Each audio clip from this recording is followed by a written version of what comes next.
C'est pour ça que je dis, on dirait que ce genre d'articles ne sont pas sérieux. Ils ont des préjugés, des théories, des hypothèses dans leur tête et ils justifient tout. À tout prix, ils veulent tout justifier pour atteindre cette conclusion et cet objectif. Ça n'a pas de valeur, d'après moi. C'est pour ça qu'au début, je vous ai dit, cet article de Adam Flowers est un article superficiel, faible, qui n'a pas de structure, qui ne semble même pas être sérieux, même pas sérieux, avec des argumentations, avec des analyses tout à fait superficielles, sans avoir assez de profondeur, sans une maîtrise sur l'arabe coranique, sur l'arabe traditionnel. Et le résultat, vous voyez, un article à un tel niveau, au début d'un tel livre, Le Mahomet des historiens, en 2000 pages, un livre ambitieux, mais le début est ainsi.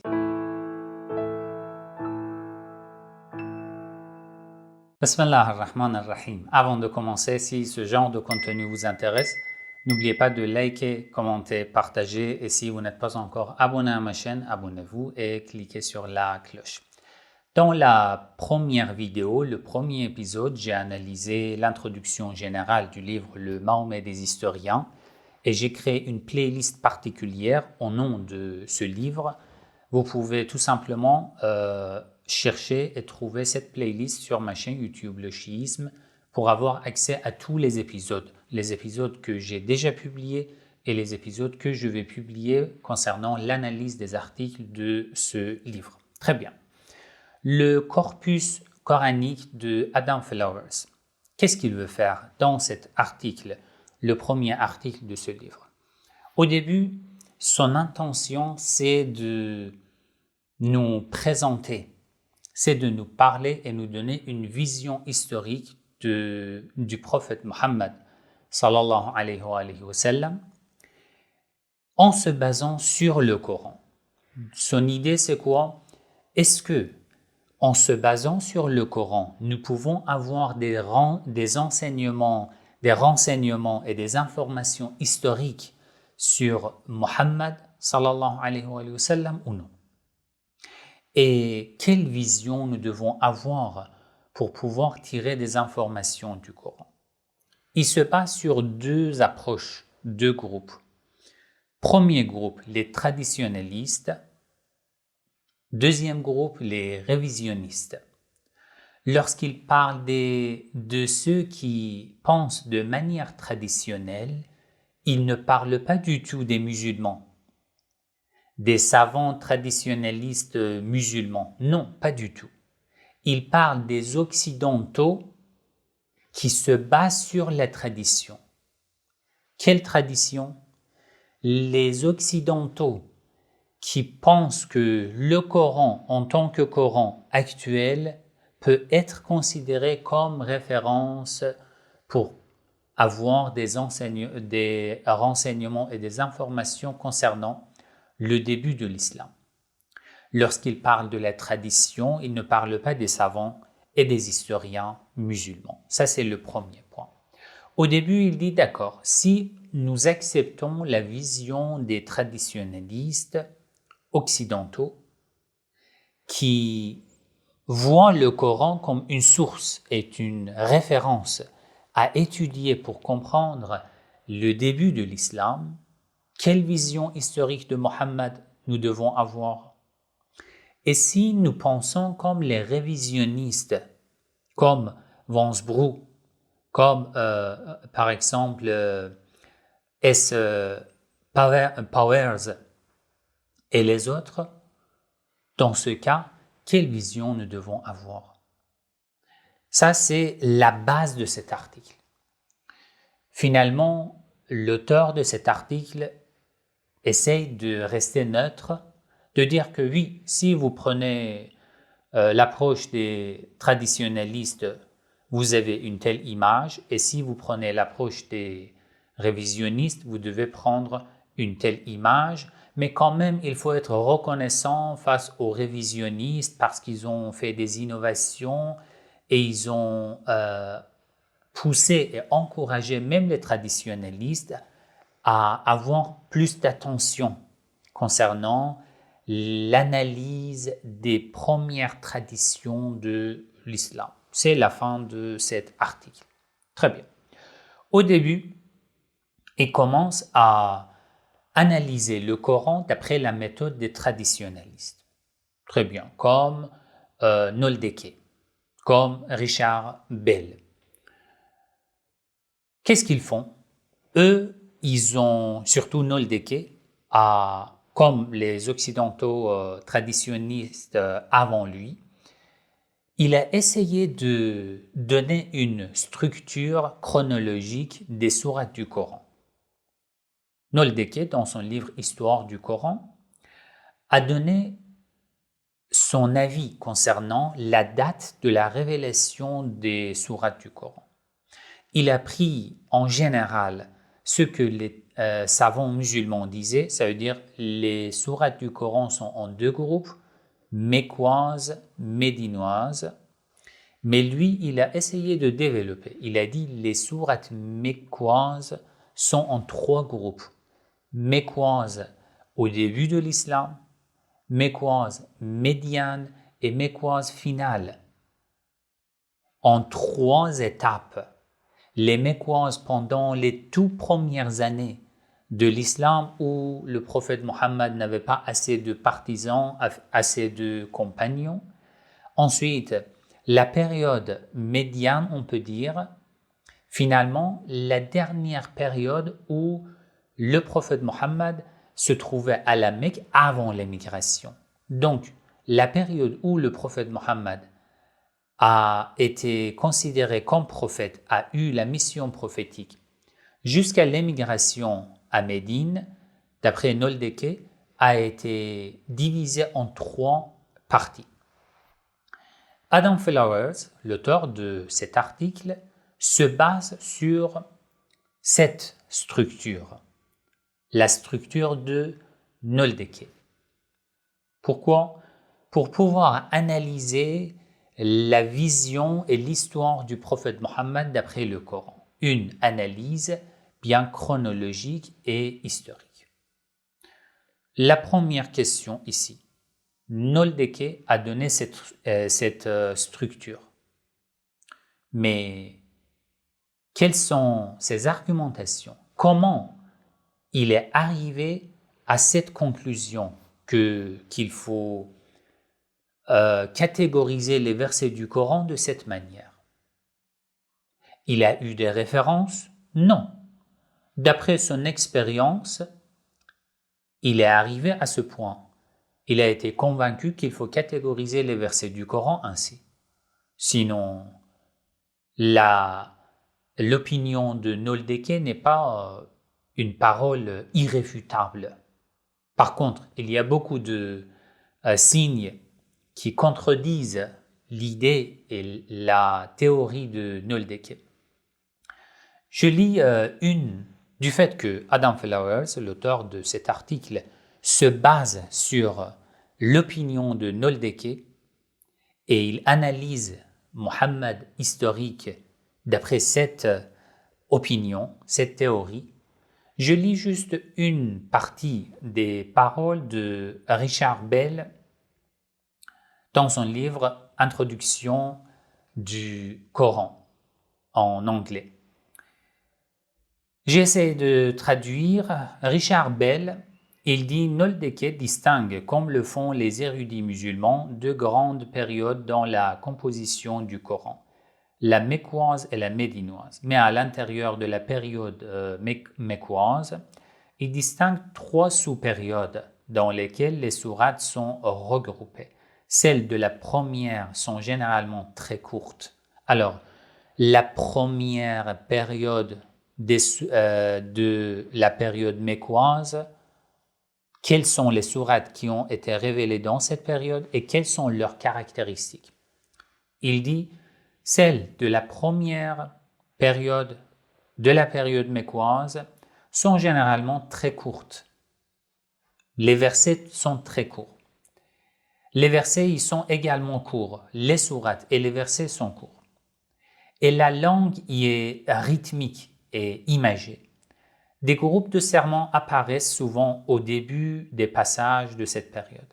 Les sourates qui appartiennent à cette première période il donne une liste de ces sourates. Vous pouvez tout simplement chercher et voir. Dans la deuxième sous-période de la période mécoise, on voit la transition de l'enthousiasme sublime de la première vers le calme plus posé de la troisième. Le prophète cherche à expliquer ces dogmes à travers de nombreux exemples tirés de la nature et de l'histoire. Les discussions doctrinales commencent à apparaître, en particulier les signes du pouvoir de Dieu dans la nature et les histoires des anciens prophètes sont apportées.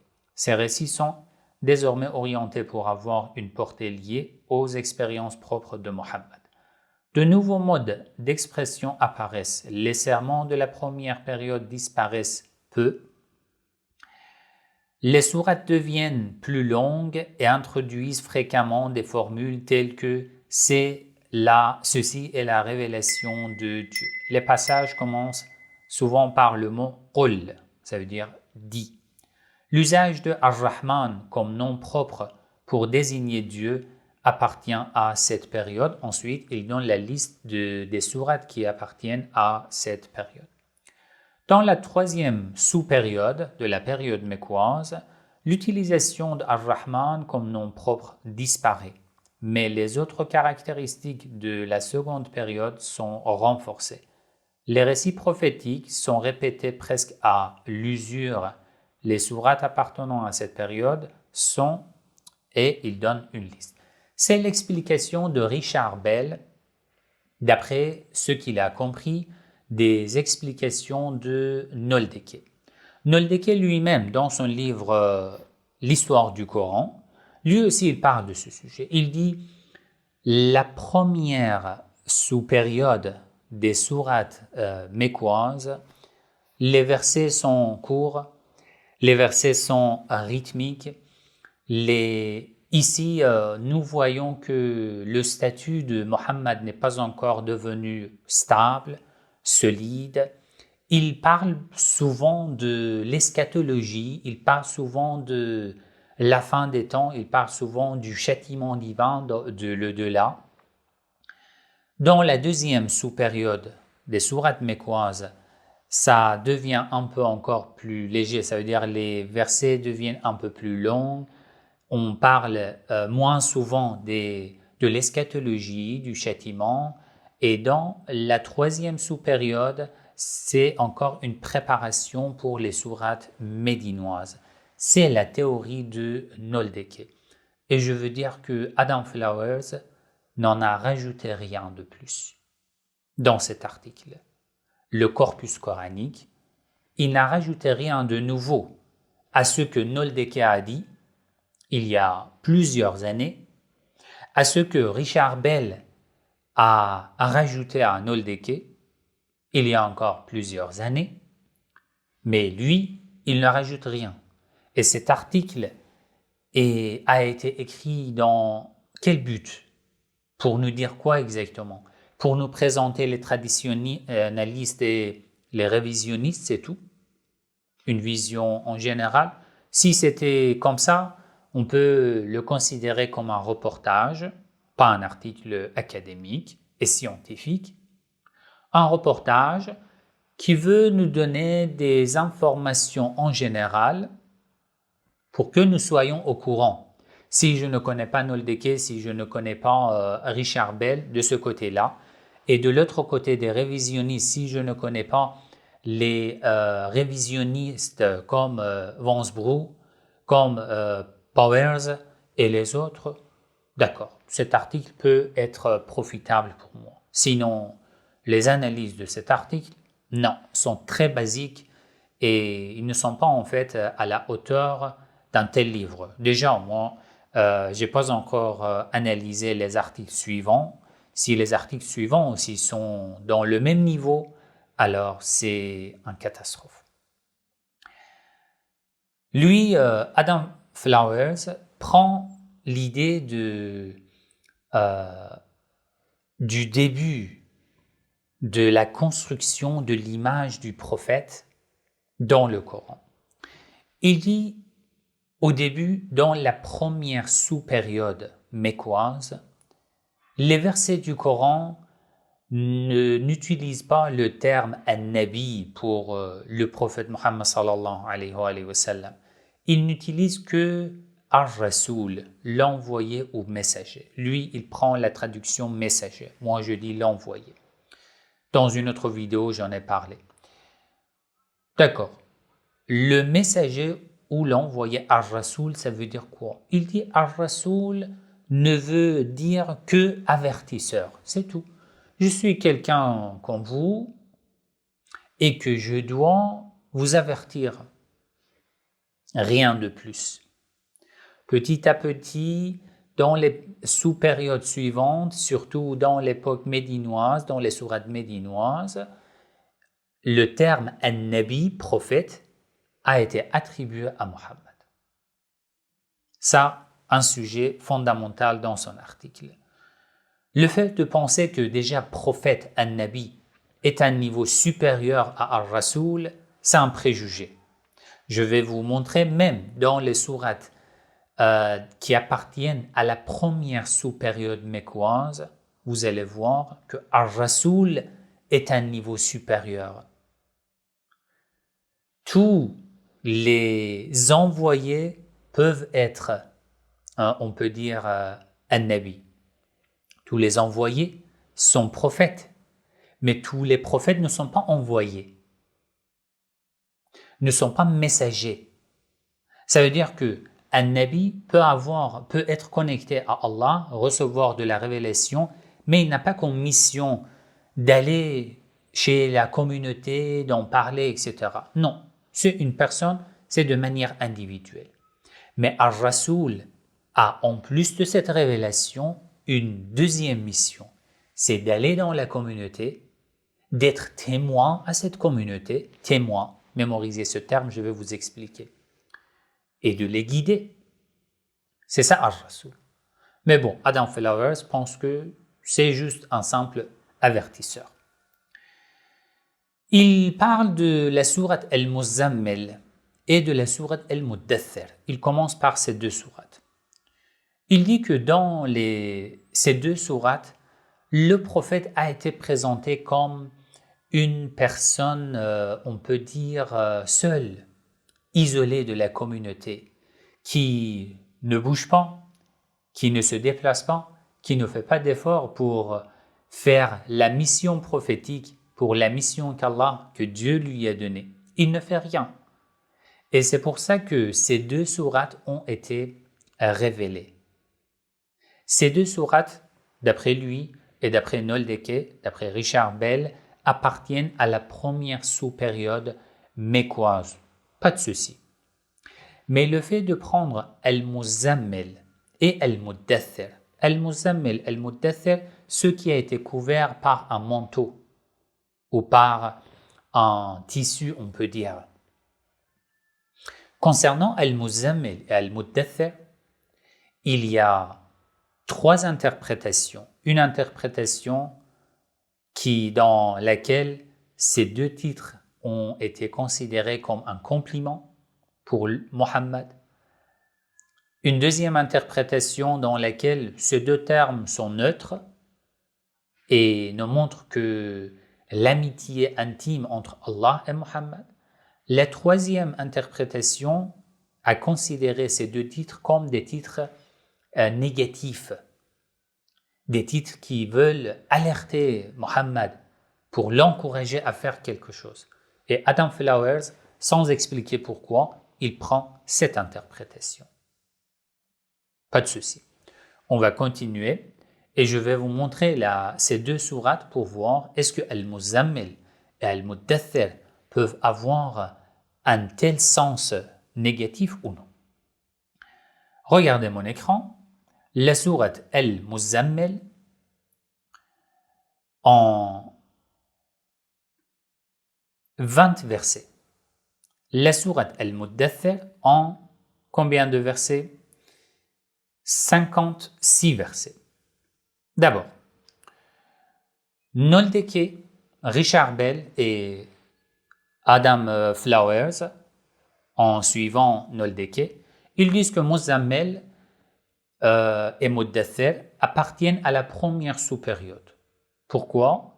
parce que les versets sont très courts, parce qu'ils ne parlent que du châtiment divin, des sujets eschatologiques, et que c'est rythmique, et qu'il n'y a que le mot ar-rasoul et non an-nabi.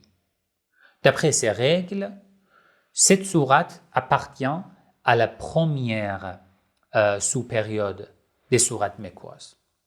Pas de souci. Nous voyons, comme vous voyez ici, à partir du verset 1 jusqu'à 19, les versets sont courts, oui. Les versets sont rythmiques, oui. Ya ayyuhal muzammil qumil layla illa qalilan nisfahu aw inqus minhu qalilan jusqu'à la fin.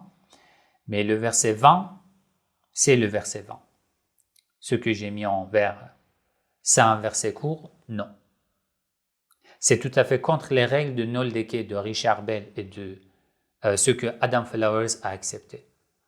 D'accord, Adam Flowers, que dis-tu concernant ce verset? Les versets des sourates mécoises de la première sous-période auraient dû être des versets courts, rythmiques, d'après les règles de Noldeke. Et tu t'es basé l'article sur cette règle et cette théorie.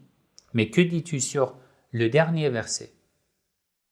Ici, ce qui est impressionnant, c'est que dans la page 41 du livre Le Mahomet des Historiens, volume 1, Adam Flowers, il commence à citer tous les versets de la sourate Al-Muzammil. Ici, il dit, bon, ces deux descriptions se concentrent sur les vêtements de Mohammed et soulignent par là sa solitude. Déjà, c'est une prétention, il faut prouver, je vais en parler. Tel un nouveau-né. D'accord? Il apparaît immailloté dans ses habits et protégé du monde. Malgré cette représentation très personnelle, la sourate 73 témoigne déjà de l'existence d'une conscience embryonnaire du lien de Mohammed avec les prophètes antérieurs. Il commence à citer tous les versets de la sourate Al-Muzammil, à partir du premier verset jusqu'au dernier verset, non, jusqu'au verset 19. Ça veut dire, regardez, jusqu'ici. Et il ne dit rien sur le dernier verset, le 20e verset. Il ne dit rien, même pas un mot. Tu as tout analysé, tu es en train de parler de la période primitive mécoise. Tu prends deux sourates, Al-Muzammil, Al-Muddathir, et tu cites tous les versets de la sourate Al-Muzammil depuis le début jusqu'au verset 19, et tu ne parles même pas un mot du dernier verset. C'est quoi? C'est impressionnant. Pourquoi? Parce que si je commence à parler du dernier verset, je dois expliquer, je dois justifier la méthode de Noldeke, de Richard Bell, je dois justifier pourquoi ce verset est long. Alors, qu'est-ce que je peux dire? Quelqu'un comme Noldeke ou Richard Bell, normalement, ils ont fondé des règles pour les sourates mécoises primitives. Ça marche. Et maintenant, ils voient un verset contre leur base, contre les règles qu'ils ont fondées. Qu'est-ce qu'ils doivent dire? Normalement, ils doivent dire que, alors, du fait que ce verset est très long, peut-être la place de ce verset a changé. Ou peut-être ce verset a été rajouté au Coran plus tard. Pourquoi? Parce que ce verset n'est pas compatible avec les règles que nous avons fondées. Un cercle vicieux, mais dans un article, on peut dire académique. C'est pas possible. Alors, qu'est-ce qu'il dit? D'abord, Adam Flowers, dans la page 40, la période mécoise primitive. Il dit la période mécoise primitive serait la strate la plus ancienne du Coran. Les passages y appartiennent sont principalement dédiés à l'annonce inéluctable du jugement eschatologique et présente donc Mohammed comme un avertisseur de cet événement cataclysmique. Comme nous le verrons plus en détail lorsqu'il sera question des périodes ultérieures, le Coran emploie principalement deux termes pour désigner Mohammed, Ar-Rasoul et An-Nabi. Bien que ces termes ne désignent pas toujours la personne de Mohammed dans le Coran, le terme Ar-Rasoul y apparaît en 237 fois. Ar-Rasoul dans le Coran. 237 fois. D'où il a pris ce chiffre. Normalement, il devrait le prendre de Noldeke ou de Richard Bell. Mais c'est une erreur. 237 fois l'utilisation du terme Ar-Rasoul dans le Coran est incorrecte. Voilà. Ça ne change rien en fait concernant le résultat, l'argumentation et la conclusion de cet article. Mais c'est une erreur. C'est pas correct. Au moins, en tant que l'auteur, je dois vérifier. Si je fais référence, si je me base sur Noldeke, sur Richard Bell, je dois faire attention, je dois vérifier. Aujourd'hui, c'est facile à vérifier. Donc, ça, c'est pas correct. Et celui de An-Nabi, 54 fois. Le terme An-Nabi, d'après lui, 54 fois a été utilisé dans le Coran et il met la référence ici, prophétique, Vocation. Voilà, c'est ce livre, page 251. Le terme An-Nabi aussi n'a pas été utilisé 54 fois. Le chiffre est encore beaucoup plus que 54 fois. Ça aussi, c'est une erreur, mais pas de souci. Ça ne change rien. Dans les passages appartenant à la période mécoise primitive, on ne trouve que 4 références potentielles à Mohammed en tant que Rasoul, aucune en tant que Nabi. Par contraste, avec les périodes ultérieures où nous constatons une utilisation accrue de ces termes, il semble que les désignations prophétiques de Mohammed ne soient pas encore stabilisées durant la période mécoise primitive. Ici, il parle de ce sujet. Ensuite, il cite tous les versets de la sourate Al-Muzammil, bien sûr, sans le dernier verset. Et par la suite, il dit dans ce passage, il parle des versets de la sourate Al-Muzammil, le texte se présente d'abord comme une guidance adressée à un individu enveloppé dans son manteau, le premier verset, avant de reconnaître explicitement son rôle de messager et son lien avec la prophétie biblique.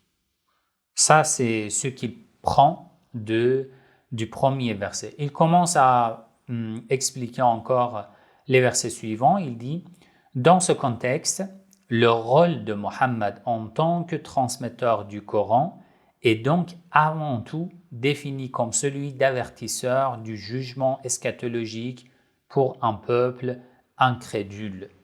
C'est ce qu'il comprend d'une sourate mécoise primitive. Le rôle de Mohammed a été présenté comme un avertisseur du jugement eschatologique. C'est tout. Dans l'interview de Mohammed Ali Amir Moazzi concernant la présentation de ce livre, lui aussi il parle de ce sujet. Il dit oui, au début il a attiré les gens par des alertes, des avertissements eschatologiques. C'est la fin des temps, etc., etc. Et petit à petit, les musulmans ont essayé de cacher ces alertes parce qu'ils ont vu que la fin des temps n'est pas arrivée. Sinon, ils devaient dire que Mohammed a menti. C'est ce que Amir Moazzi disait. En tous les cas, il dit dans ce passage « Inna arsalna ilaykum rasulan shahidan alaykum » jusqu'à la fin, dans ce passage, le premier élément d'intérêt est l'établissement du rôle de Mohammed en tant que messager. En effet, selon la chronologie de Noldeke, il s'agit là de l'une des premières attestations du terme Ar-Rasoul. Très bien. Et par la suite, il dit le verset n'explicite pas ce dont le messager est témoin. Parce que le verset, je vais vous expliquer, le verset il dit Shahidan. Rasulan, shahidan alaykum ici. Et je vous montre la traduction aussi. Vous voyez, nous vous avons envoyé un messager pour être témoin contre vous. Il parle de ce terme, shahidan alaykum. Il dit le messager est témoin, mais l'évocation du châtiment eschatologique et de la chute de Pharaon semble indiquer que le témoignage renvoie à la punition imminente de l'auditoire incrédule. Pas de souci. Par la suite, malgré le fait que cette sourate primitive investisse Mohammed comme avertisseur du jugement eschatologique sur le modèle des messagers bibliques antérieurs, elle témoigne donc d'une phase de développement où il n'était pas encore évident d'assimiler directement Mohammed et Moïse. Jusqu'ici, il analyse les sourates qui appartiennent à la période mécoise primitive. Alors, regardez ici la sourate Al-Muzammil et la sourate Al-Muddathir. Vous pouvez prendre une capture d'écran de la traduction ou vérifier vous-même la traduction de cette sourate. Voilà, du verset 1 jusqu'à verset 19 et le verset 20 de la sourate Al-Muzammil. Et moi, je vous explique d'après le texte en arabe. Ya ayyuhal muzammil, ô celui qui a été couvert, qui est enveloppé dans ses vêtements. Lui, Adam Flowers, il dit son manteau, par exemple. Pas de différence. En général, il n'y a pas de différence. Alors, Qum al-layla illa qalilan. Ô celui qui a été enveloppé. Qum al-layla illa qalilan. Éveille la nuit, sauf une partie. À faire quoi? Nisfahu aw inqus minhu qalilan, soit la moitié, un peu moins, un peu plus. Aw zid alayhi wa rattil al-Qur'ana tartila, si tu veux rajouter, reste encore éveillé et lis le Coran d'après le tartil. Inna sanulqi alayka qawlan thaqila. Le verset numéro 5, nous allons te révéler des paroles lourdes et très importantes. Inna nashi'at al-layli hiya ashaddu wat'an wa aqwamu qila. Inna laka fi an-nahari sabhan tawila wadhkur isma rabbik wa tabattal ilayhi tabtila. Rappelle-toi de ton Seigneur, etc., etc. Rabbul mashriq wal maghrib, la ilaha illa hu fattakhidhu wakila. Le verset numéro 9. Le Seigneur du levant et du couchant, il n'y a point de divinité à part lui, prends-le donc comme protecteur. Wasbir ala ma yaqulun wahjurhum hajran jamila, et endure ce qu'ils disent et écarte-toi d'une façon convenable. Le verset 11, وَذَرْنِي وَالْمُكَذِّبِينَ أُولِي النَّعْمَ وَمَهِّلْهُمْ قَلِيلًا إِنَّ لَدَيْنَا أَنْكَالًا وَجَحِيمًا وَطَعَامًا ذَا غُصَّةٍ وَعَذَابًا أَلِيمًا يَوْمَ تَرْجُفُ الْأَرْضُ وَالْجِبَالُ. Jusqu'à verset 14, à partir de 11 jusqu'à 14, il y a des versets concernant le châtiment. Au début, il dit « Ô Muzammil », ô celui qui a été enveloppé par son manteau, par exemple, lève-toi et effectue la prière et adore Allah durant la nuit. Al-Muzammil, dans ce contexte-là, veut dire qu'il est isolé. D'où avez-vous pris le terme isolé de cette sourate, de ce terme? Al-Muzammil, celui qui s'est enveloppé par son manteau. C'est quand? Lorsqu'il s'était endormi. Pourquoi je dis ça? Parce que dans le deuxième verset, il dit « Qum al-layl » lève-toi, réveille-toi et adore Allah. Éveille les nuits. Donc, il s'était endormi. Al-Muzammil, c'est quoi? Il s'était enveloppé. C'est normal, il s'était endormi. Lors de la révélation de la sourate, de cette sourate, de ces versets, il s'était endormi. Alors, pourquoi Allah a choisi Al-Muzammil et non, par exemple, Muhammad ou et non Al-Rasoul On peut avoir plusieurs hypothèses, pas de souci. Mais ce que vous dites aussi fait partie des hypothèses. Le fait de dire que Mohammed, Muzammil, ça veut dire enveloppé par son manteau, ça veut dire qu'il s'était enveloppé et s'était écarté de la société. Mais où? Du premier verset, vous avez compris ça, ou du deuxième verset, ou du troisième verset. Allah est en train de lui donner des conseils, des ordres mystiques, des ordres gnostiques. C'est clair. Il n'y a même pas besoin de mon interprétation. Il vous suffit de lire cette sourate attentivement à partir du premier verset jusqu'à la fin. C'est tout à fait clair. Al-Muzammil, ça veut dire quoi? Al-Muzammil ici, c'est un terme négatif. Non, pas du tout. C'est quelqu'un qui s'est enveloppé parce qu'il s'était endormi. Il veut dire que non, en tant que prophète, ton rôle a changé. Tu n'es plus comme les autres. Tu dois faire ceci, tu dois faire cela. C'est ton rôle. Tu dois le faire parce que tu dois te préparer. Me préparer. Pourquoi? Pourquoi je dois faire des choses si difficiles, veiller les nuits, etc., etc. Pourquoi? Inna sanulqi alayka qawlan thaqila. Le verset 5, la conclusion.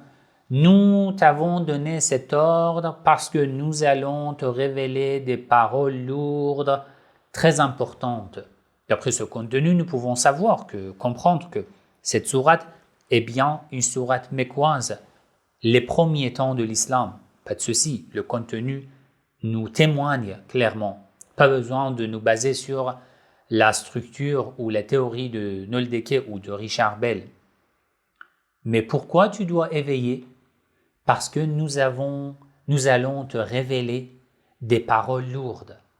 Ça veut dire la totalité de la révélation ou d'autres choses encore. Parce que nous devons, d'après d'autres versets, وَعَلَّمَ آدَمَ الْأَسْمَاءَ كُلَّهَا, nous devons t'enseigner tous les noms, nous devons t'enseigner des mystères, pas seulement le Coran. Donc, tu dois te préparer. C'est tout à fait clair. Donc, Adam Flowers, ici, il prend Al-Muzammil comme une personne, un individu tout à fait séparé, isolé de la société, qui a peut-être toujours des doutes, on ne sait jamais, il ne sait pas s'il est prophète, s'il n'est pas prophète. Non, mais c'est mieux de parler de Mohammed de cette manière. Je ne sais pas comment vous avez appris tout cela, mais ce n'est pas possible. Par la suite, wasbir ala ma yaqulun, tu dois patienter au prophète. Par la suite, en 4 ou 5 versets, il parle du châtiment. Et le verset numéro 15, Inna arsalna ilaykum, aux gens, nous vous avons envoyé rasulan shahidan alaykum kama arsalna ila fir'auna rasulan. Vous n'avez pas d'imagination d'un envoyé d'Allah. Nous vous donnons un exemple, comme nous avons envoyé nos envoyés auprès de Pharaon. Les mêmes envoyés que vous avez lus dans la Bible, du même type d'envoyés et messagers. Inna arsalna ilaykum. Regardez la traduction. Nous vous avons envoyé rasulan, un envoyé. Moi, je suis plus pour le terme envoyé et non messager. Parce que messager ne vous transmet pas l'intégralité du terme ar-rasoul. Ar-rasoul a un sens plus vaste que messager. Messager est un des rôles de ar-rasoul. Donc, c'est mieux, c'est plus convenable de dire envoyé. Nous vous avons envoyé un messager shahidan alaykum pour être témoin contre vous. Regardez ici, shahidan alaykum. Il y a 3 points importants dans ce verset. Nous avons envoyé, Muhammad est un envoyé de notre part. 2, il est rasoul. Et 2, il est témoin. Il est le deuxième rôle. Pourquoi Adam Flowers, il se limite sur Ar-Rasoul. Il dit témoin, on ne sait pas témoin sur contre quoi, contre qui, sur quoi. Peut-être il parle du châtiment. Là, tu es en train de limiter le sens du verset sans avoir de preuve. Ce verset nous donne 3 points importants sur le prophète Mohammed. Mohammed est un envoyé de notre part, qui vient de nous, Ar-Rasoul. 2. Shahidan alaykum, il est témoin alaykum contre vous. Peut-être le terme contre ne peut pas tout dire. Il est témoin. Témoin sur quoi? Il est témoin, ça veut dire qu'il est comme un policier. Il cherche pour voir si vous avez commis un péché, si vous êtes resté toujours polythéiste, pour faire un reportage, envoyer à Allah pour qu'Allah vous envoie un châtiment. C'est comme ça. C'est ce que vous avez compris, Adam Flowers et les autres. Mais le verset ne dit pas ça. Le verset n'a pas limité le sens de Shahidan alaykum. Shahidan alaykum, il est témoin. Il est un témoin de la part de Dieu. Sur quel sujet? Sur tous les sujets. Shahidan alaykum. Il est témoin. Déjà, le terme témoin, si on ne dit pas que le niveau de témoin est à la hauteur du niveau Ar-Rasoul ou est plus supérieur au niveau Ar-Rasoul, au moins, ils ont le même niveau, Ar-Rasoul et Shahid. Shahid n'est pas en fait un simple niveau. Kama arsalna ila fir'auna rasulan, comme nous avons envoyé des envoyés auprès de Pharaon. C'est le 3e point. Alors, Rasoul, ici veut dire avertisseur, simple avertisseur, ou non? Adam Flowers, il dit Rasoul ici veut dire un simple avertisseur. C'est tout. Shahid aussi, on ne sait pas de quoi il parle, quel témoignage. Donc c'est tout ce que nous pouvons comprendre de la sourate Al-Muzammil. Alors que non. Le verset suivant. فَعَصَى فِرْعَوْنَ الرَّسُولَ فَأَخَذْنَاهُ أَخْذًا وَبِيلًا. Le Pharaon désobéit alors au messager. Nous le saisîmes donc rudement. D'accord? فَكَيْفَ تَتَّقُونَ إِنْ كَفَرْتُمْ يَوْمًا يَجْعَلُ الْوِلْدَانُ شِيبًا السَّمَاءُ مُنْفَطِرٌ jusqu'à la fin. Ça veut dire quoi? فَعَصَى فِرْعَوْنَ الرَّسُولَ. Nous avons envoyé nos messagers auprès de Pharaon. Pharaon a désobéi. Notre châtiment est arrivé. Donc, le rôle de Rasoul est un simple avertisseur. Si c'était un simple avertisseur, l'obéissance n'avait pas de sens. Un simple avertisseur est quelqu'un qui nous donne des alertes. Fais attention, ce que tu fais est mauvais, est une erreur. Mais c'est un avertisseur. Tu n'es pas obligé de lui obéir. Mais ici, le verset est en train de nous clarifier de manière tout à fait claire ce que signifie Ar-Rasoul. Ar-Rasoul inna est de notre côté. 1. 2. Ar-Rasoul est témoin. 3. L'obéissance à Ar-Rasoul est obligatoire. Pourquoi? Parce que sinon il y aura le châtiment. Donc, Mohammed n'a pas besoin d'attendre la période médiane, la période finale de la période mécoise ou les sourates médinoises afin d'impliquer cette pensée dans la tête des gens pour dire que je suis un nabi, prophète, et vous devez obéir à un prophète. Jamais. Il n'a pas besoin d'attendre les versets médinois, les sourates médinoises, pour dire que je suis un législateur comme Moïse. Adam Flowers, il dit comme ça. Il dit, lorsque les sourates médinoises ont été révélées, l'histoire de Moïse, lorsqu'il est rentré auprès de sa communauté, il a vu qu'ils ont commencé à adorer le veau, etc. فَأَخَذَ الْأَلْوَاحِ. Il a pris les ordres que Dieu lui avait donnés, etc. Il dit c'est à partir de là que Mohammed se présente à partir de ces versets comme législateur, quelqu'un que nous devons obéir. Non, c'est à partir de ce début.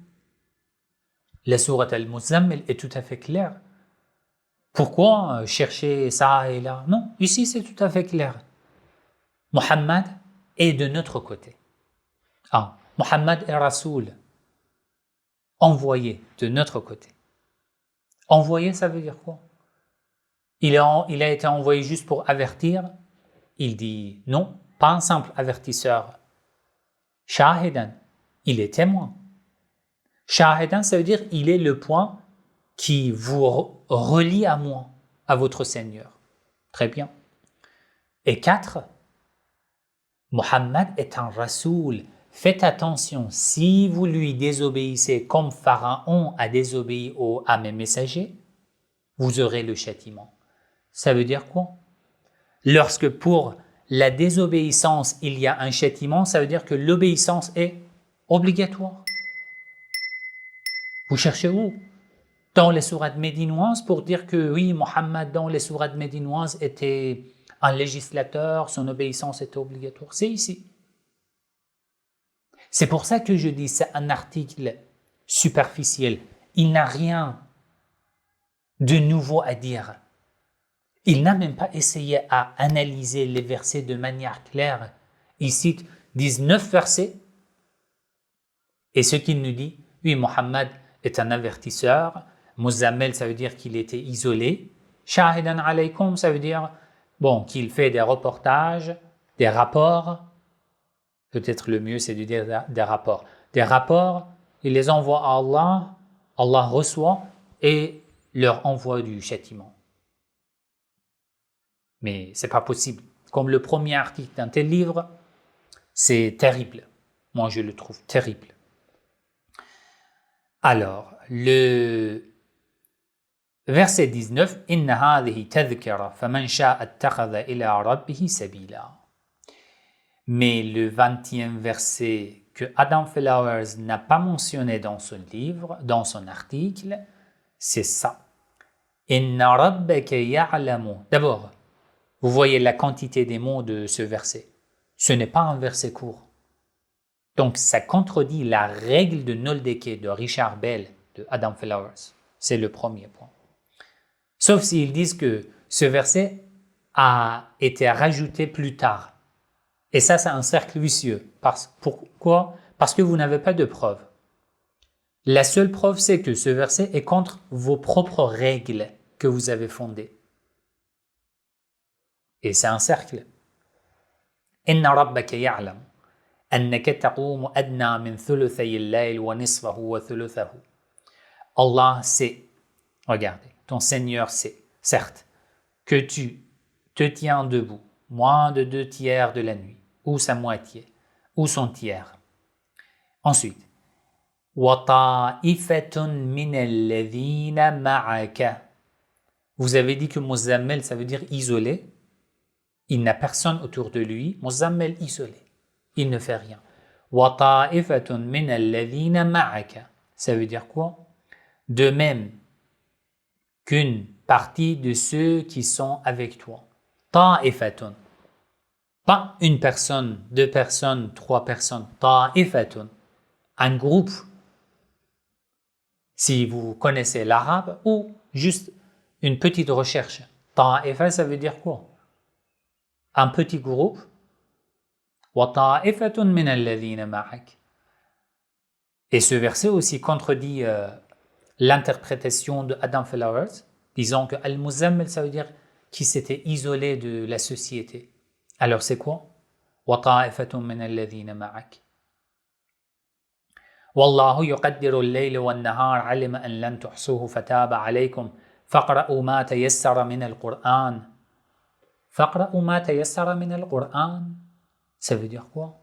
Regardez la traduction. Lisez ici.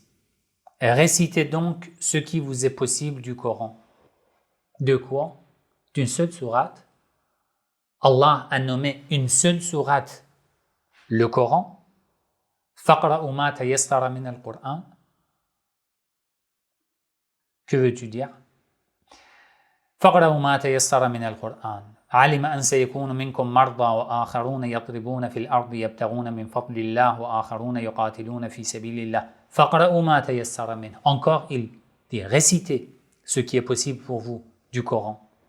وَأَقِيمُوا الصَّلَاةَ وَآتُوا الزَّكَاةَ وَأَقْرِضُوا اللَّهَ قَرْضًا حَسَنًا وَمَا تُقَدِّمُوا لِأَنفُسِكُم مِّنْ خَيْرٍ تَجِدُوهُ عِندَ اللَّهِ هُوَ خَيْرًا وَأَعْظَمَ أَجْرًا وَاسْتَغْفِرُوا اللَّهَ إِنَّ اللَّهَ غَفُورٌ رَحِيمٌ. Combien d'ordres religieux se trouvent dans ce verset, dites-moi. Lisez le Coran, veillez les nuits, à faire des actes d'adoration. Encore, lisez le Coran. Aqimus salat, effectuez la prière. Wa'atu zakat, la zakat. Wa'aqridullaha qardan hasana, donnez le monde dans le chemin de Dieu. Wama tuqaddimu li anfusikum min khayrin tajiduhu 'inda Allah. Ce que vous donnez, vous faites des sacrifices, vous allez trouver le résultat auprès d'Allah. Allah va vous donner beaucoup de récompenses. Wastaghfirullah. Sixième, demandez pardon à Allah. Inna Allah ghafurun rahim. Il n'y a rien d'ordre et de loi dans ce verset, il n'y a rien.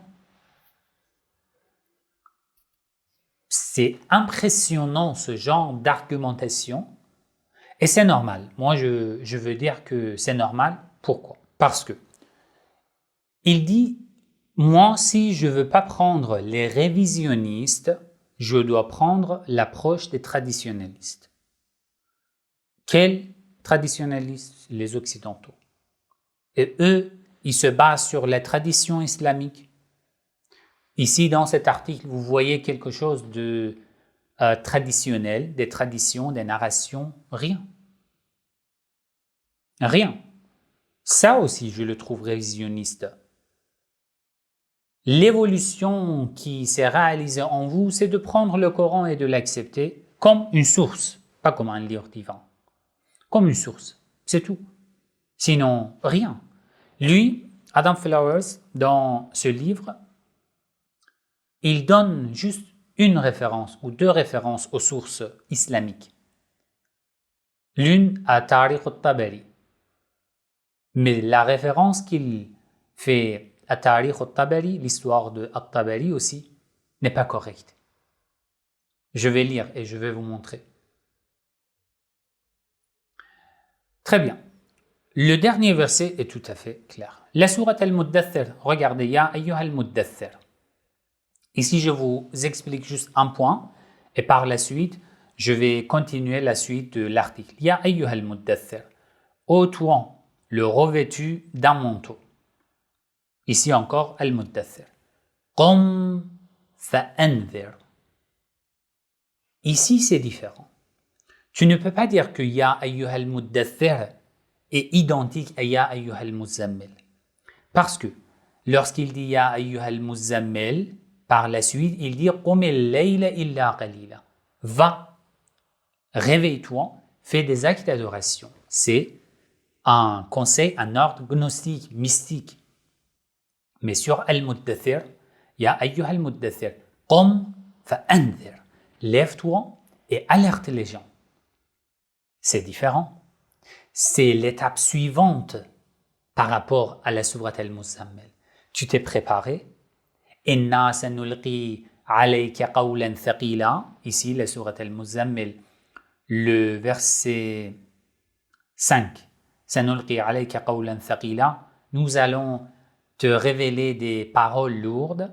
Tu t'es préparé. Nous avons annoncé aux gens que tu es un envoyé, un témoin. Il faut obéir. Et maintenant, ici, Ya ayyuha al-Muddathir. Qum fa'anzir. Lève-toi et avertis les gens. Donc, un quatrième rôle, Rasoul, envoyé, Shahid, témoin, l'obligation de l'obéissance. Le quatrième, Anzir, averti. C'est le quatrième rôle, la quatrième mission du prophète. وَرَبَّكَ فَكَبِّرْ وَثِيَابَكَ فَطَهِّرْ وَالرُّجْزَ فَاهْجُرْ. Il continue, il parle du châtiment, voilà, وَبَنِينَ, Dans la page suivante, إنه فكر وقدر فقتل كيف قدر ثم قتل كيف قدر. Et voilà, encore du châtiment. وما جعلنا أصحاب النار إلا ملائكة وما جعلنا عدتهم إلا فتنة للذين كفروا ليستيقن الذين أوتوا الكتاب ويزداد الذين آمنوا إيمانا ولا يرتاب الذين أوتوا الكتاب والمؤمنون وليقول الذين في قلوبهم مرض والكافرون ماذا أراد الله بهذا مثلا كذلك يضل الله من يشاء ويهدي من يشاء وما يعلم جنود ربك إلا هو وما هي إلا ذكرى للبشر. Ce verset est court? Non, n'est pas court. Oui, Noldeke a dit que les versets primitifs mécoises suivent cette règle. Mais il y a beaucoup de signes qui contredisent ce genre de règle. Il ne faut pas prendre les personnes comme idoles.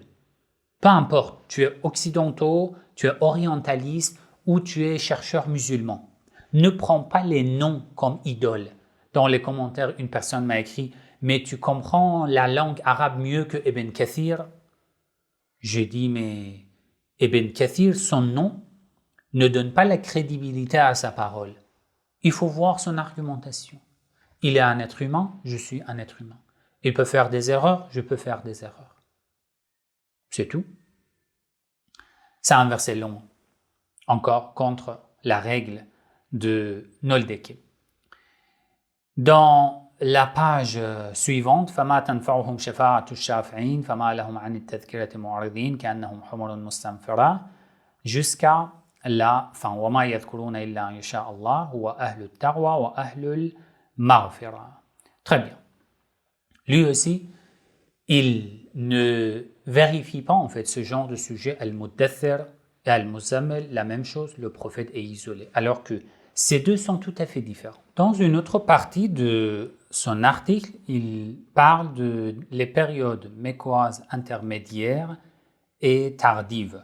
Je vous ai expliqué ce qu'il pense par rapport à ce sujet. Il fait référence à plusieurs versets.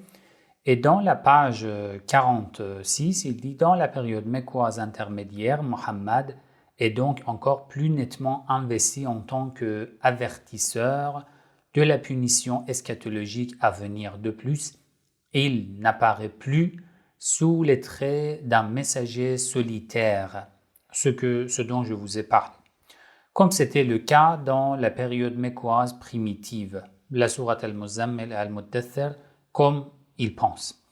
Au contraire, il est désormais inclus dans la tradition historique de la prophétie judéo-chrétienne.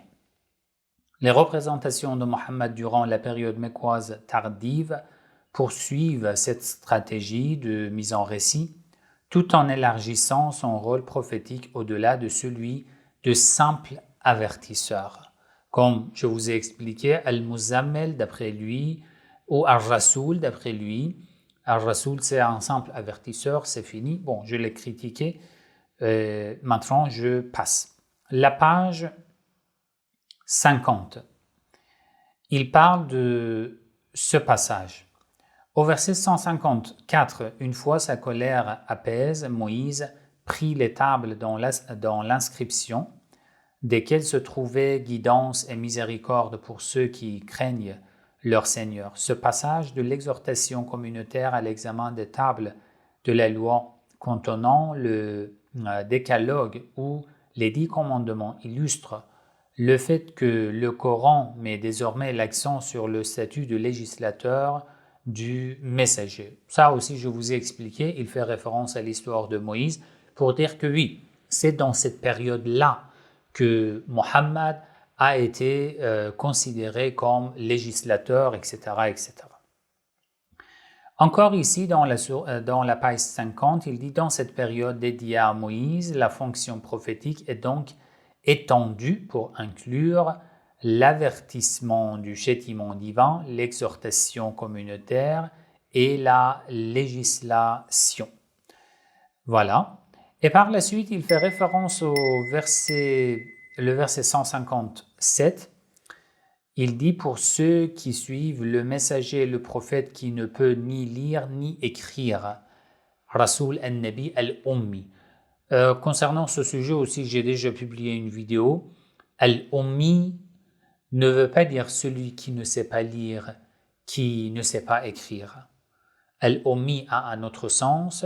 Dans ma vidéo, j'en ai parlé, j'ai bien expliqué. Maintenant, je ne répète plus.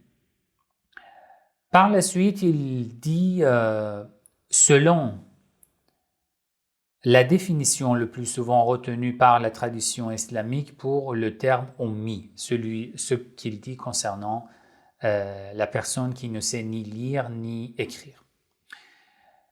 Par la suite, il parle de ce sujet, la période médinoise. Il rajoute ce passage.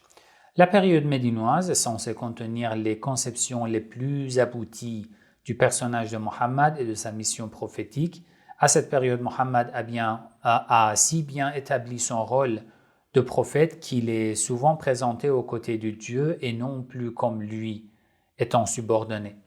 Alors que Mohammed conserve les fonctions essentielles d'avertissement, d'exhortation et de législation établies à la période mécoise, les moyens à travers lesquels le Coran présente ces fonctions évoluent durant la période médinoise. Les histoires du châtiment qui étaient utilisées pour mettre en récit la mission de Mohammed disparaissent presque entièrement dans la période médinoise. Prenez ce passage, je vais revenir sur ce sujet. Il semble que ces récits de châtiment aient si bien rempli leur fonction de légitimation de la position de Mohammed qu'il n'est plus constitué des outils rhétoriques nécessaires à la période médinoise. Bon, alors d'après lui, dans la période médinoise, les versets concernant le châtiment, la punition divine disparaissent presque entièrement, comme il dit. Ça aussi, c'est un signe que l'auteur ne sait presque rien du Coran. Il vous suffit de prendre la sourate Al-Imran, la sourate Al-Baqarah, ainsi que la sourate Al-Imran, la sourate numéro 2 et 3, comme deux sourates longues et médinoises. Lisez ces deux sourates et dites-moi combien d'histoires de châtiments divins pour les peuples précédents, les communautés précédentes se trouvent dans ces deux sourates. Combien? Plus de 10 fois, plus de 20 fois, seulement dans la sourate Al-Baqarah. Et dans la sourate Al-Imran aussi, la même chose, et les sourates suivantes.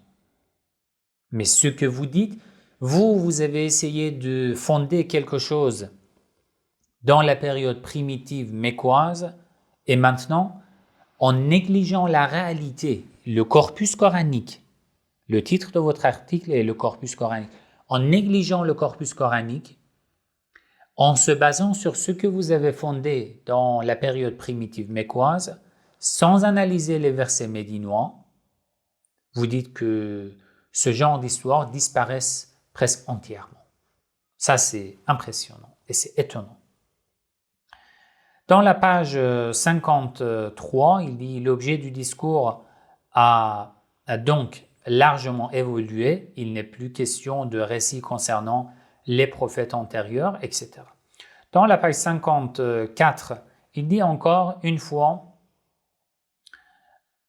dans le contexte de la période médinoise, l'emploi de cette désignation suggère une position d'autorité religieuse, légale et militaire qui ne véhicule pas nécessairement la désignation de Ar-Rasoul. Ici, il compare Ar-Rasoul avec An-Nabi et il pense que An-Nabi est un statut encore plus fort, plus solide et plus élevé par rapport à Ar-Rasoul. Ce que je vous ai expliqué est que c'est tout à fait le contraire d'après les versets du Coran eux-mêmes. Il n'y a pas besoin de rajouter un hadith, une narration. D'après les versets du Coran, Ar-Rasoul, c'est la base. Sinon, An-Nabi n'est pas un niveau encore supérieur par rapport à Ar-Rasoul. Dans la page 55, il parle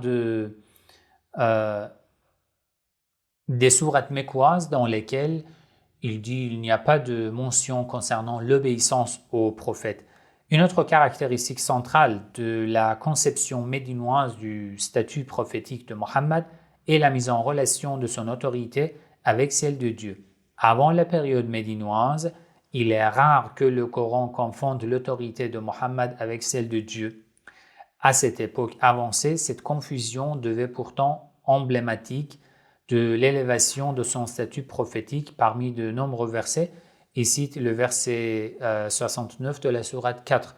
Alors que je vous ai expliqué dans la sourate Az-Zumar, concernant Ar-Rasoul, Shahid, Nadir et Al-Asyan, la désobéissance, je vous ai expliqué, maintenant je ne répète plus, c'est tout à fait incorrect. Tout à fait incorrect. Dans la même page, il dit une telle mise en question n'est possible qu'à l'époque médinoise. Le fait de dire que il faut obéir à Muhammad, ati Allah wa ati al-Rasoul, obéissez à Allah, obéissez au messager, il était possible juste à l'époque médinoise et non mécoise. Dans la page 57, il donne un résumé. Il dit de plus. À cette période avancée, Mohammed est à nouveau représenté comme un individu dans les sourates médinoises. En effet, dans la période mécoise primitive, la représentation coranique de Mohammed est bien individuelle, mais elle apparaît comme incertaine. Dans les périodes mécoises intermédiaires et tardives, Mohammed et sa mission sont largement subsumés dans les récits bibliques et extra-bibliques de châtiment divin. Ce n'est qu'à la période médinoise que l'individualité de Mohammed réapparaît de manière triomphale. Il est désormais investi de l'autorité de Nabi et représenté comme le point culminant de la tradition prophétique abrahamique. C'est le résumé de toute la première partie de son article.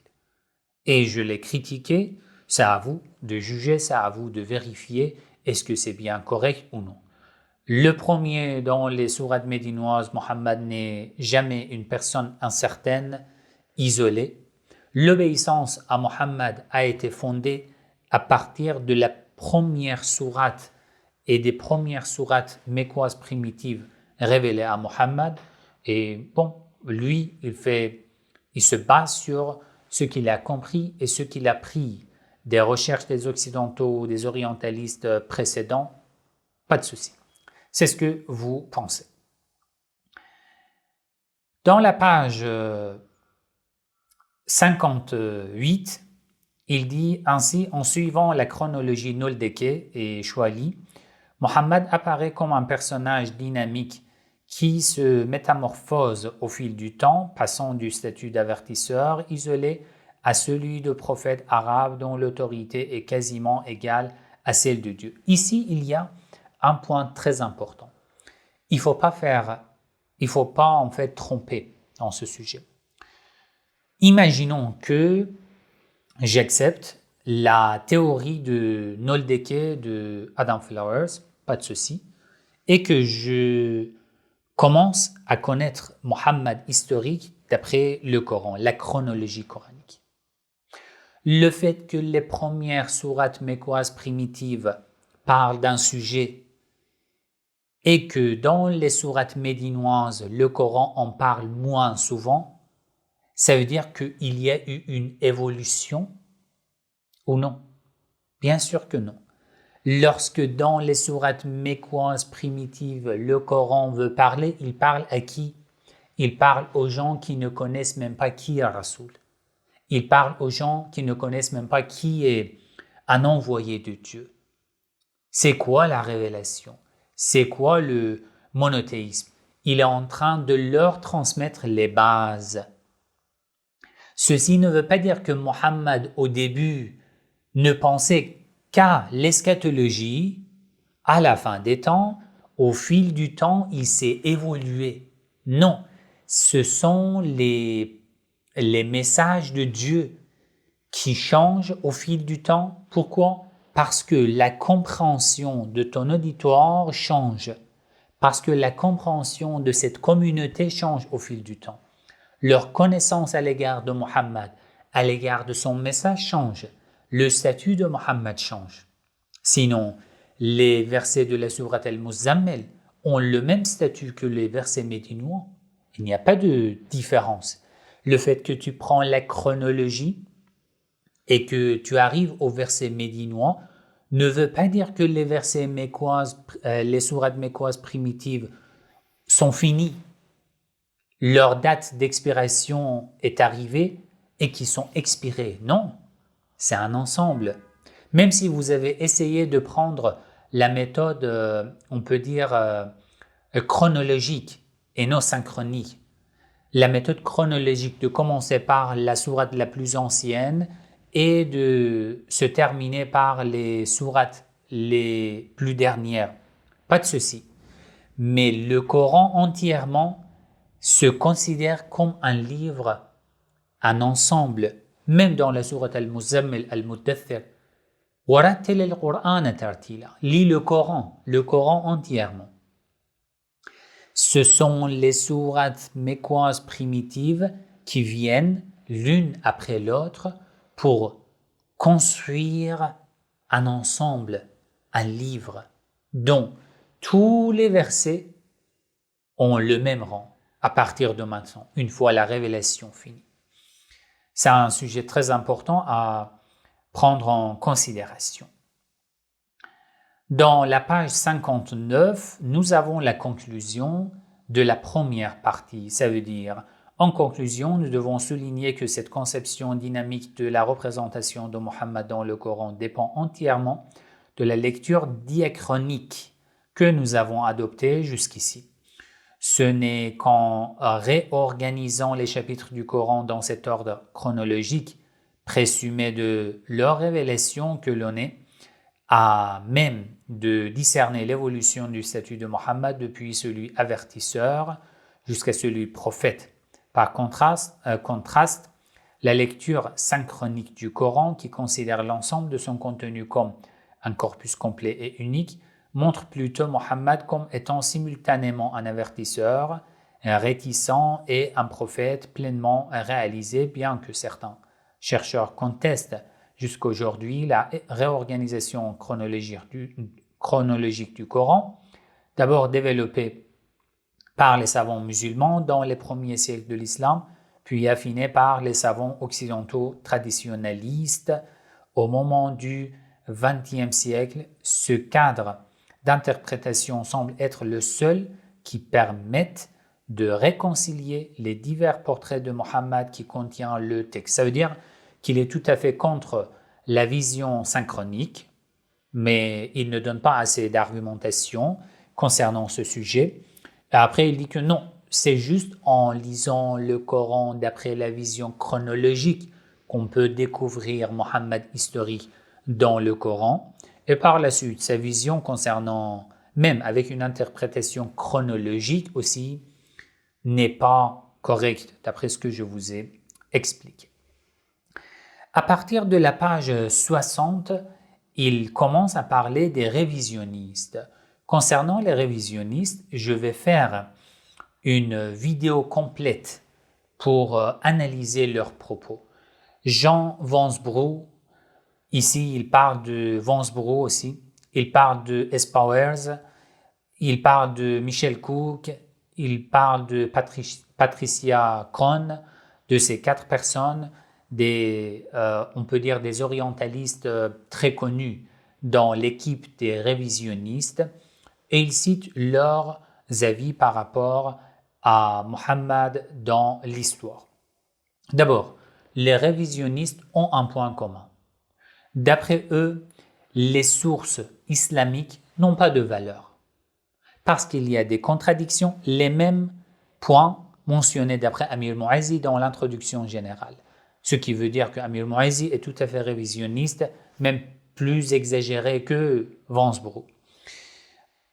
D'après les révisionnistes, ils ne font pas attention aux sources islamiques, ils ne font pas confiance. Parce qu'il y a des contradictions, parce qu'ils sont tardives, ils sont apparus 2 siècles plus tard, parce qu'ils ont été rédigés sous l'observation des dynasties, il n'y a pas de valeur. D'après eux, il y a un décalage. Les sources islamiques sont apparues 2 siècles plus tard, alors que ce n'est pas correct. Au moins, aujourd'hui, vous ne pouvez pas dire une telle chose. On peut dire que Wansbrough, à son époque, il y a quelques années, il est mort, ou S. Powers, qu'il est mort il y a quelques années.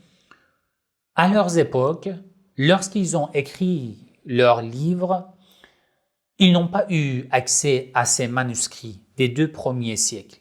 Mais aujourd'hui, ce qui est impressionnant et étonnant, c'est que des gens comme Amir Mu'izzi se basent toujours sur la théorie des révisionnistes.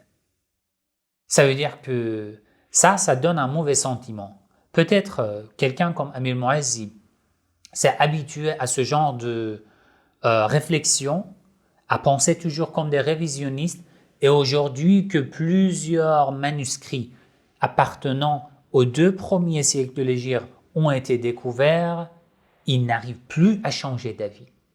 Il n'arrive plus à dire que pendant des années, j'étais dans l'erreur. Je me trompais.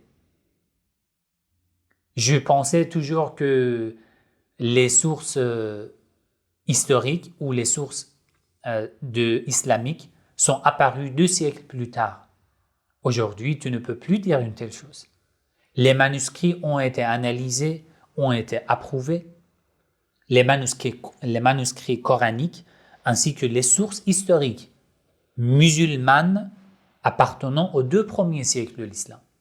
Regardez mon live concernant Fatima, la fille du prophète, dans les 2 premiers siècles de l'islam ou dans le 2e siècle de l'islam. Ce live se trouve dans la playlist de Fatima Zahra. Je vous montre 2 sources, 2 manuscrits appartenant au début du 2e siècle de l'Hégire, qui donnent énormément d'informations. Al-Fazari et Kitab al-Tahrish. C'est quoi? Les manuscrits du Coran, je vais faire une vidéo particulière. Le manuscrit qui est en Angleterre, le manuscrit dans la Bibliothèque internationale de la France, le manuscrit qui se trouve en Turquie, le manuscrit Mus'haf Mashhad en Iran, qui est le manuscrit le plus complet de la 2e moitié du 1er siècle de l'Hégire. Les analyses carbone 14, les analyses du texte, de la calligraphie, tout prouve que ces manuscrits appartiennent au 1er siècle de l'islam. On peut dire que Wansbrough, peut-être, à son époque, n'était pas au courant de ces manuscrits. Ça aussi, pourquoi? Le fait que tu n'as pas trouvé ne veut pas dire que ça n'existe pas. Quelqu'un comme Wansbrough, comme S. Powers, doivent répondre s'ils étaient en vie. Le fait que je n'ai pas trouvé une chose, le fait que je n'ai pas trouvé de manuscrits appartenant aux 2 premiers siècles de l'Hégire ne veut pas dire que ça n'existe pas. Vous êtes basé toutes vos recherches sur cette théorie, que ça n'existe pas. Il faut dire « je n'ai pas trouvé » et non, ça n'existe pas. Après, à la fin de l'article, Adam Flowers, il complimente Wansbrough, Patricia Crone et les autres, S. Powers, disant que oui, ils ont fait des innovations, il faut en profiter. Mais aujourd'hui, vous pouvez dire une telle chose? Même Adam Flowers lui-même, il dit clairement qu'aujourd'hui, la majorité des chercheurs ne sont plus d'accord avec les propos de Wansbrough parce qu'ils ont vu les manuscrits. Je vais lire sa parole. Wansbrough et les autres révisionnistes, ils disent que oui, à cause des contradictions dans les sources islamiques, ils ne sont pas fiables. C'est comme si les autres sources sont tout à fait correctes sans contradiction. C'est quelle argumentation?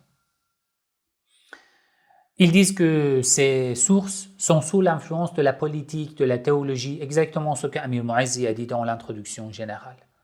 Alors que ce n'est pas une excuse pour refuser et abandonner toutes ces sources. Dit clairement que je ne veux pas me baser sur les sources musulmanes. Je ne veux pas.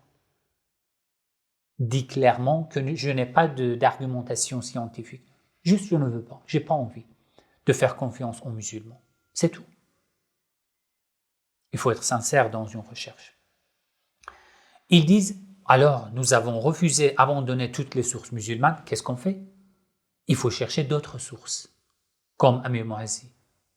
Wansbrough, les précédents à Amir Mu'azzi, ils pensaient, c'est leur théorie.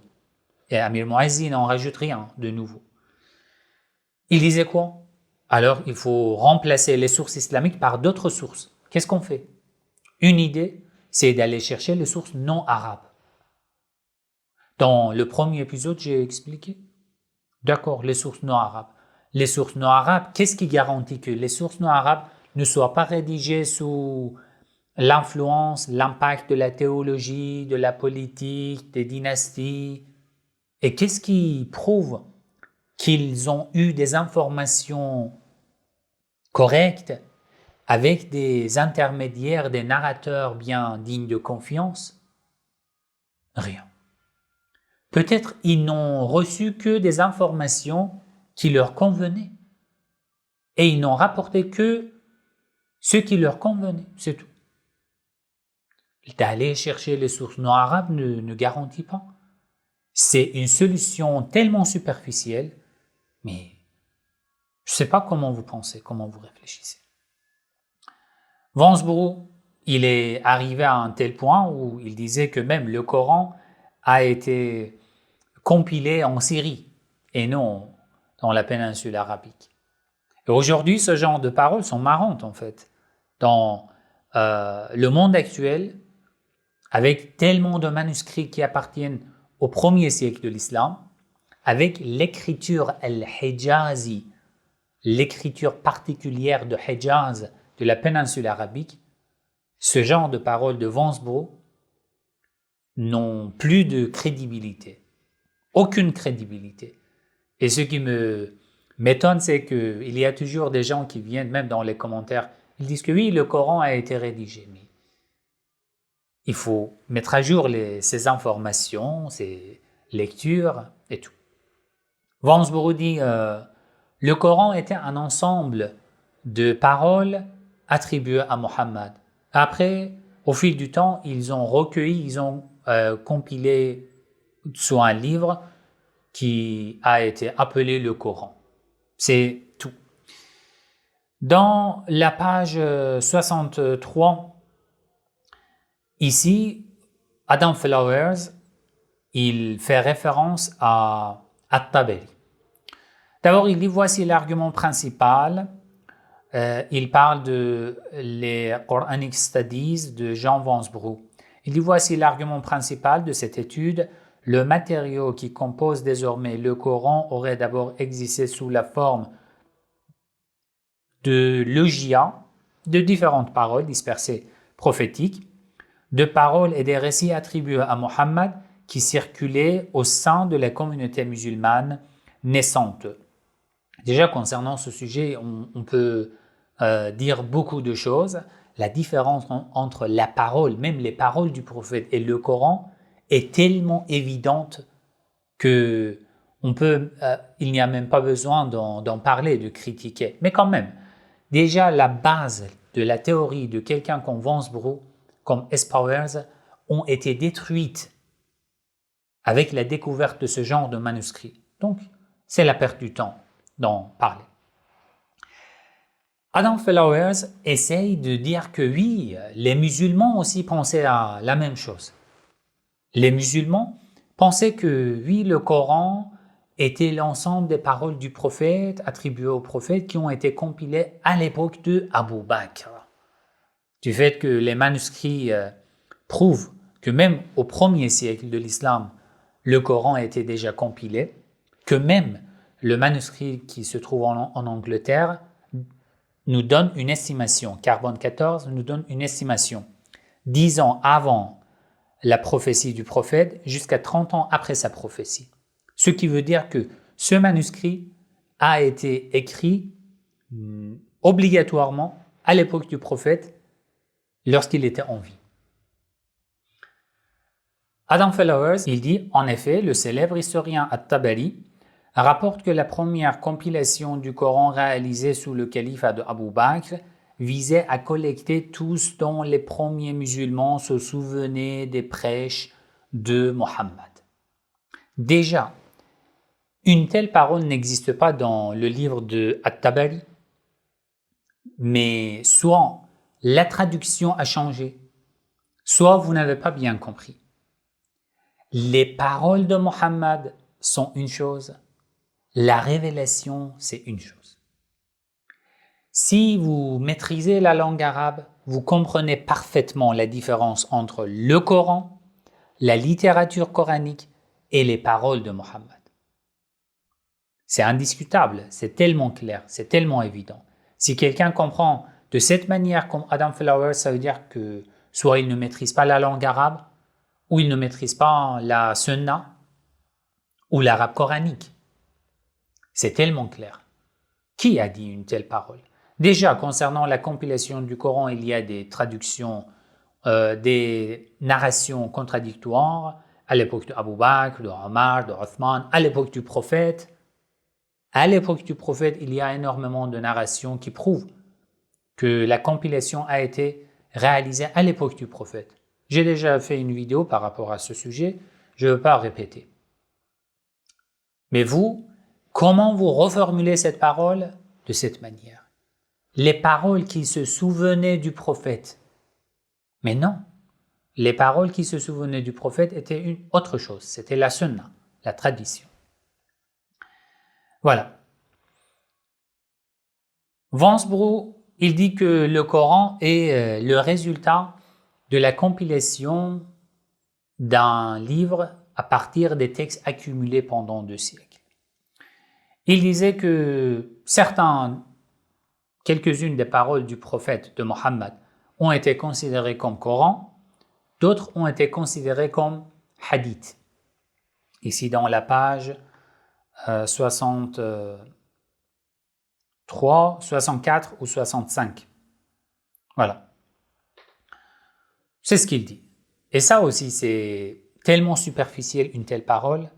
Soit Wansbrough ne savait rien du tout de la langue arabe, de l'arabe coranique et de la sunna, soit il a tout négligé. Parce qu'il ne voulait pas penser comme ça. La différence de la littérature entre ces deux, c'est tellement clair que c'est marrant de dire une telle chose. Finalement, Adam Flowers, heureusement, il dit dans la page 66, la plupart des chercheurs contemporains rejettent désormais les datations de Jean Wansbrough sur la canonisation du Coran, principalement en raison de la découverte, de l'analyse et de la datation au carbone 14 des manuscrits anciens du texte. Voilà, c'est fini.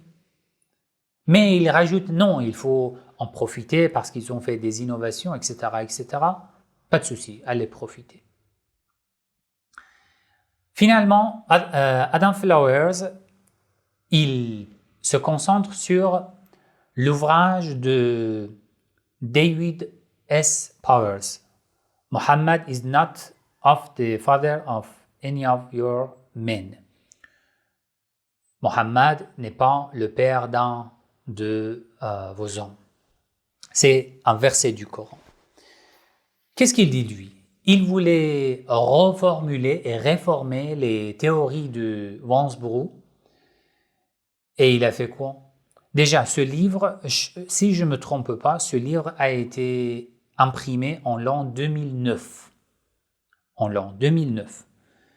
De David S. Powers. En l'an 2009, au moins, quelques-uns de ces manuscrits étaient déjà découverts. Mais tu n'as pas voulu aller les chercher, aller les analyser. Alors, qu'est-ce qu'il fait? Qu'est-ce qu'il veut dire dans son livre? Il dit, d'après ce verset, « Walakin khatam an-nabiyyin » Muhammad est le sceau des prophètes. Il dit « Khatam an-nabiyyin » d'après les premiers musulmans signifiait ainsi. Il confirme les prophètes précédents. Au fil du temps, les musulmans ont essayé de dire que non. Khatam al-Nabiyyin, ça veut dire le dernier prophète. Mais ils ne pouvaient pas le faire. Pourquoi? Parce que Mohammed avait un fils adoptif. Ah bon? Donc, c'était pas possible. Donc, ils ont été obligés d'inventer un verset du Coran pour dire que seuls ses propres fils sont considérés comme fils, sinon un fils adoptif, non. D'accord. Et les musulmans ont essayé de falsifier quelques-uns des autres versets concernant l'héritage, concernant le mariage, surtout concernant le mariage du prophète avec la femme de Zayd, pour pouvoir interpréter Khatam al-Nabiyyin comme dernier prophète. Alors, prenez ce fil d'argumentation. D'après lui, Khatam al-Nabiyyin, ça veut dire la confirmation, il confirme les prophètes précédents. Donc, si quelqu'un dit autre chose, si quelqu'un interprète ce verset d'une autre manière, ça veut dire qu'il a interprété. Le Coran, ça veut dire qu'il a falsifié, pardon. Ça veut dire qu'il a falsifié. Le Coran a été falsifié. Pourquoi? Parce que les musulmans interprètent Khatam al-Nabiyyin d'une manière qui n'est pas conforme à mon interprétation. Encore un cercle. Qui a dit qu'il faut se baser sur votre interprétation de Khatam al-Nabiyyin? Et qui a dit que Khatam al-Nabiyyin, sceau des prophètes, ça veut dire, se résume sur cette traduction. Il confirme les prophètes précédents. Alors, regardez la sourate Al-Ahzab 33, le verset numéro 40. C'est le verset sur lequel David Espowers se base. Ce verset veut dire quoi? Ma kana Muhammadun aba ahadin min rajalikum. Muhammad n'est pas le père d'un de vos hommes. Walakin Rasulallah wa khatam an-nabiyyin. Il est l'envoyé d'Allah et il est le sceau des prophètes. Voici la traduction. Et il est le sceau des prophètes. Ici, le traducteur Hamidullah a traduit le dernier des prophètes. On reste sur Khatam al-Nabiyyin, le sceau des prophètes. Alors, Espowers veut dire quoi? Il dit d'abord, le verset, la sourate Al-Ahzab, le verset à partir de 36 jusqu'à 40. 36 ici, jusqu'à 40. Je vous montre la traduction, voilà. À partir d'ici, jusqu'au verset 40 ici. Qu'est-ce qu'il dit? Il dit aurait été ajouté au texte existant de la sourate 33 afin de souligner l'absence de fils de Mohammed. Son idée c'est quoi? C'est de dire que Khatam al-Nabiyyin ne doit pas signifier le dernier des prophètes. Pourquoi? Parce que moi je dis, c'est tout. Et ça veut dire sceau des prophètes. Et il veut dire que les musulmans ont falsifié le Coran au fil du temps. Pourquoi? Parce qu'ils disent quelque chose autre que ce que moi je dis. C'est tout. Du fait qu'ils ne disent pas Khatam al-Nabiyyin, sceau des prophètes, confirmation des prophètes précédents, mais ils disent le dernier des prophètes, ça veut dire qu'ils ont falsifié le Coran. Nous disons, mais vous avez des signes pour dire que les musulmans ont falsifié? Il dit oui, les versets précédents ont été rajoutés au Coran au fil du temps pour dire que Mohammed n'a pas de fils. Si Mohammed a deux fils, c'est quoi le problème? Non. Sa religion est une religion abrahamique et héréditaire, et son fils doit être prophète après lui. Qui a dit ça? Si c'est une religion abrahamique, il doit continuer jusqu'à l'infini. Déjà, c'est tellement basique et facile à comprendre. Je ne sais pas comment vous pensez. Ça, c'est le premier point. Il dit c'est pour ça que les musulmans ont essayé de détacher Mohammed de son fils. Quel fils? Son fils adoptif, Zayd. Déjà, fils adoptif dans la pensée d'un occidental est une chose, dans la pensée dans la communauté musulmane est une autre chose. Chez les musulmans aussi, il y a l'adoption. Mais une adoption est différente que ce que vous pensez. Même si Zayd était présent, même si Zayd ne serait pas tué en l'an 8 de l'Hégire, dans les batailles, mais quand même, il restait toujours un fils adoptif. C'est tout. Il dit non, les musulmans ont rajouté ces versets. وَمَا كَانَ لِمُؤْمِنٍ وَلَا مُؤْمِنَةٍ إِذَا قَضَى اللَّهُ وَرَسُولُهُ أَمْرًا أَنْ يَكُونَ لَهُمُ الْخِيَرَةُ مِنْ أَمْرِهِمْ وَمَنْ يَعْصِ اللَّهَ وَرَسُولَهُ فَقَدْ ضَلَّ ضَلَالًا مُبِينًا.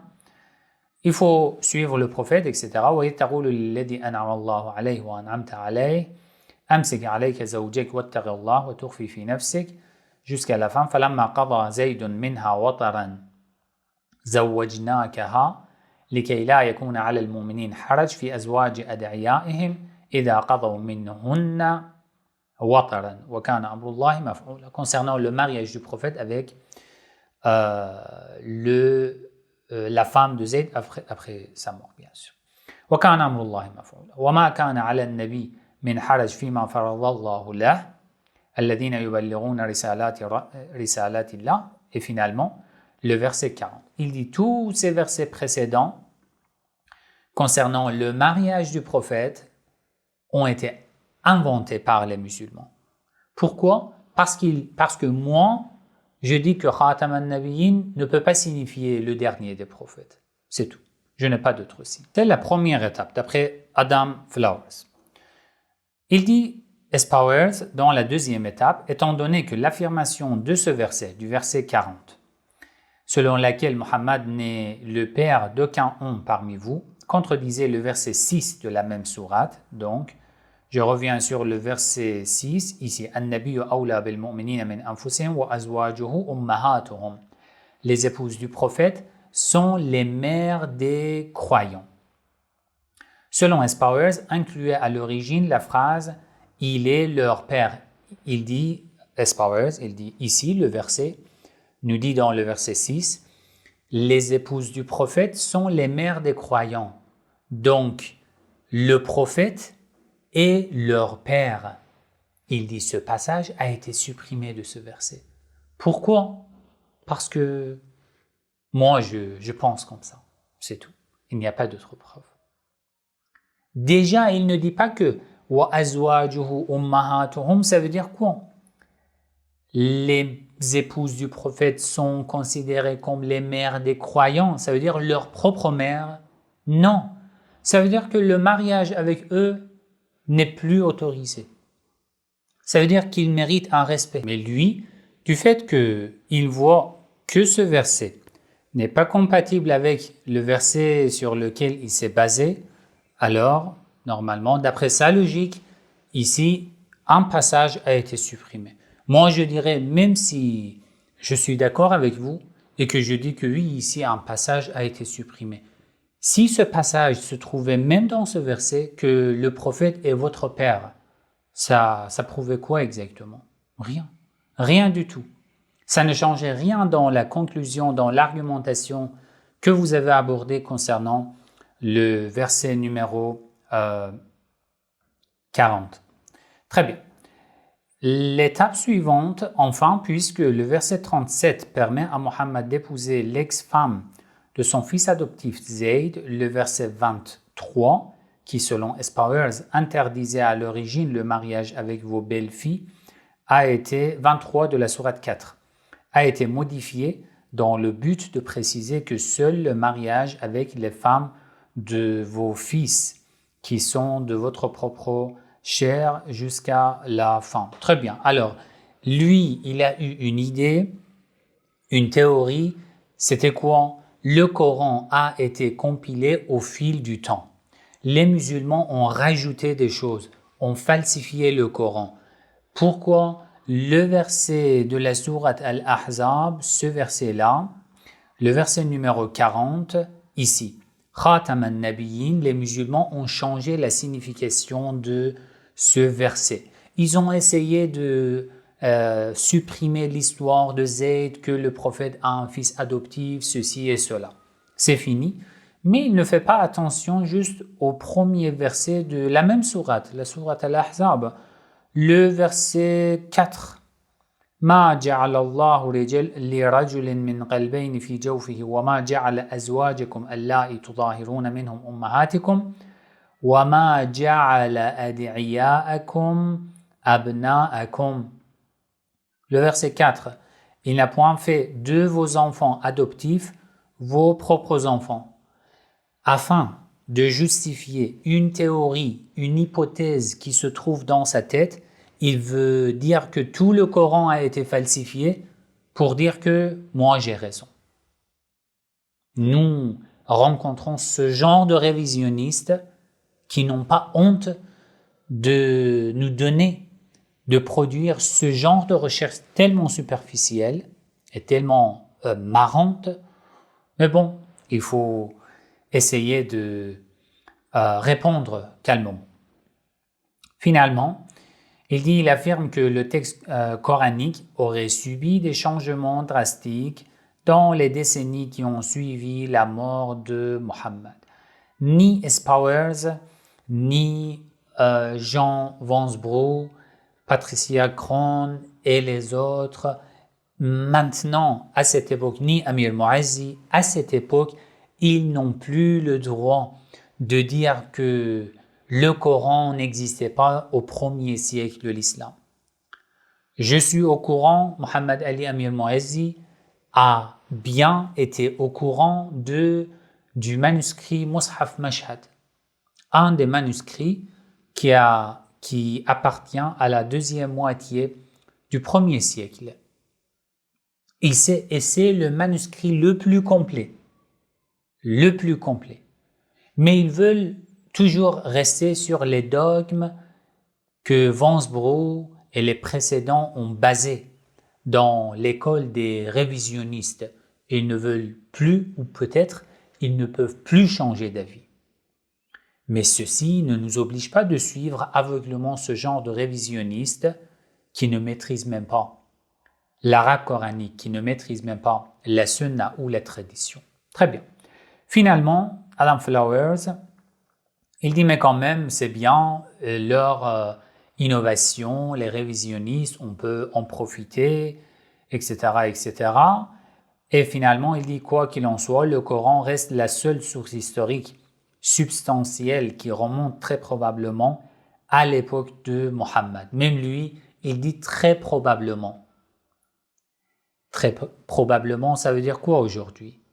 Vous dites que la majorité des chercheurs occidentaux aujourd'hui ne sont plus d'accord avec les révisionnistes, mais tu dis très probablement le Coran appartient à l'époque de Mohammed. C'est pour ça que je dis, on dirait que ce genre d'articles ne sont pas sérieux. Ils ont des préjugés, des théories, des hypothèses dans leur tête et ils justifient tout. À tout prix, ils veulent tout justifier pour atteindre cette conclusion et cet objectif.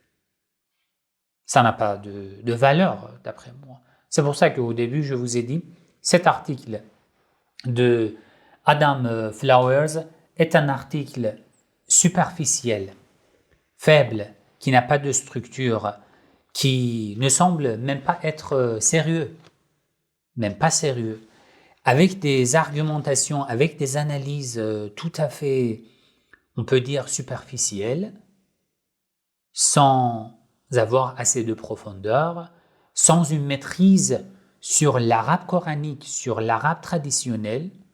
Et le résultat, vous voyez, un article à un tel niveau, au début d'un tel livre, Le Mahomet des historiens, en 2000 pages, un livre ambitieux, mais le début est ainsi. J'espère que les articles suivants ne seront pas en fait au même niveau que le premier article, mais quand même, dans les vidéos suivantes, dans les épisodes suivants, je vais essayer de les analyser article par article, le livre Le Mahomet des historiens.